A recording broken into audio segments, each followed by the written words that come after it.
Jangan nyoreng impian Anda dengan kelakuan-kelakuan kita yang emang mencoreng impian kita sendiri, teman-teman. Ngeluh, dikasihanin, minta ditraktir. Ada nggak orang kayak minta ditraktir? Alhamdulillah Rabbil Alamin. Ada berapa orang di sini tadi, Bu? Banyak. 1.000, 2.000, 3.000, 4.000, 5.000, 6.000, 7.000, 8.000, 9.000. Ya, ini udah connect belum, Kak? Udah connect? Udah connect. Mau materi apa? Kayaknya udah terlalu sering saya kalau ngisi materi ini. Teman-teman, kalau ada kopdar, berarti akan ada training. Jadi kopdar yang dibuat hari ini soft training besar nanti di Januari, Februari, gitu teman-teman. Ada mitra yang berjuang tanpa impian, ada juga mitra yang tanpa impian. Nah, teman-teman harus berjuang dengan impian. Sebagaimana kita kalau muslim, kita beribadah, mau ibadah karena ada surga, karena takut neraka. Wajar, karena kita manusia, bukan malaikat yang gak usah diiming-imingi surga dan neraka. Kaya, orang pinter yang kaya ada, tapi biasanya orang tuanya udah kaya, sehingga orang tuanya memberikan pendidikan buat anak-anaknya. Dia S1, S2 tinggal ngelanjutin harta orang tuanya.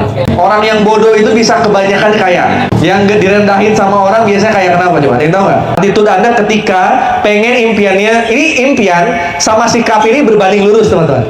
Impian ini nggak akan terkabul kalau sikap kita nggak berbanding lurus dengan impian, teman-teman. Reaksi terhadap respon terhadap sesuatu yang ditunjukkan. Nah, sikap mana nih? Pengen punya Pajero, pengen punya rumah, tapi lebih banyak tidur. Berhasil nggak? Tidak, lebih banyak scroll TikTok. Belanja. Pengen banyak closing, tapi upload videonya 2 hari sekali. Gimana? Pengen banyak closing, tapi kitanya ngeluh terus di sosmed. Bisa nggak? Di grup nggak akan bisa.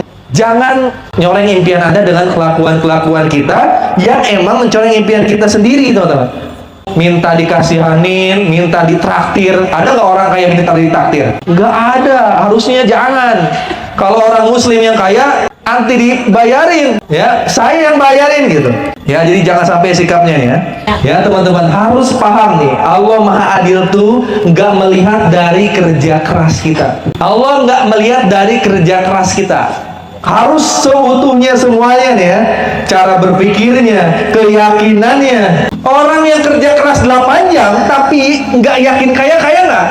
Nggak kaya. Jadi Allah itu bukan Maha Adil lihat dari kerja keras, tapi seutuhnya semuanya. Harus berbanding lurus antara kerja keras teman-teman, gaya berpikiran teman-teman, ucapan, tindakan, semuanya dinilai. Percuma teman-teman kerja keras 8 jam, 12 jam nggak akan kaya kalau teman-teman nggak punya keyakinan untuk kaya. Makanya ini sebenarnya nih ya, jelek-jelekin diri sendiri, aku nggak pinter, ini dibuang dari sekarang loh.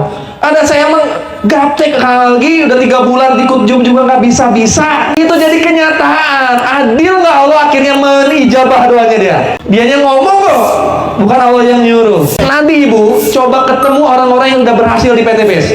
Jangan ketemu saya doang. Oh, ketemu ngobrol sama Eyang Suroto. Coba gaya ngomongnya sama Kang Dani, sama nggak sama orang-orang kebanyakan di sana? Beda, keyakinannya beda. Ini yang membuat orang tuh sukses nih. Berpikirnya, keyakinannya, omongannya semua ngaruh. Jadi kenapa ada orang 1 jam kerja tapi ngasilin rizki 8 jam? Nggak mungkin. Yang 1 jam ini jauh lebih yakin kepada Allahnya dibanding yang 8 jam. Nah, ini yang salah, keyakinan yang nggak dipelihara. Teman-teman harus pelihara keyakinan dari sekarang. Yang nggak closing nih, jangan sampai ini keluar dari mulut kita. Harus yakin. Makanya sering bergaul sama orang yang suka closing.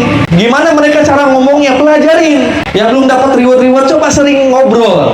Deketin orang-orang yang punya reward. Gimana cara ngomongnya mereka, cara yakinnya? Saya yakin teman-teman pasti berhasil juga.